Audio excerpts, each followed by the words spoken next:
learning sales, mastering sales, understanding what it takes, what it even means to generate revenue, to the exchange of goods and services for money or credit. That's kind of what transactions are. Transactions are the building blocks of any economy. That's sales.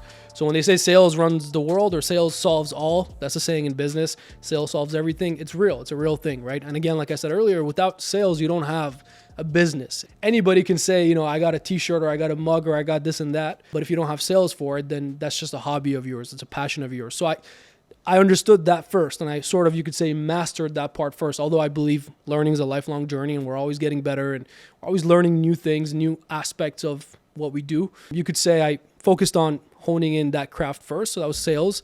Then I got into sort of leadership roles and positions and partnership roles. So I became a partner, shareholder in a couple different companies, and now I was a leader. Now I had to duplicate myself into multiple offices, multiple teams. I hired hundreds of people, trained hundreds of salespeople, and that was a whole different game. Because when I was in sales, any company that I worked in, I was there to take your head off. Like if you were there, and people would know this, anybody that I worked with in sales, if you were there, we were friends, but when it came to business, I was there for my goals. I wasn't there to make friends. I wasn't there for fun. I wasn't there for relationships. I was a shark, yeah, and I let everybody know. I was very vocal about it. Nowadays, would I do that? Probably not. I was younger and more hot-headed. I went into every company in my first week or so. I would say, I'm going to be the top sales guy here.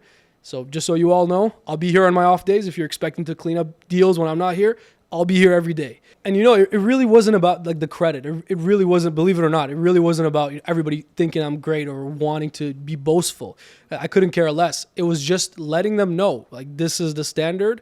This is what I hold myself to. This is how it's going to be. So I don't want any room later on, if we're working together, if I'm part of this company, to be, like, hey man, you're taking all the deals, or you're very like selfish when it comes to the business, or whatever it might be, right? I just didn't leave room for that. I made it very clear. I'm here for my goals and for business purposes first and foremost.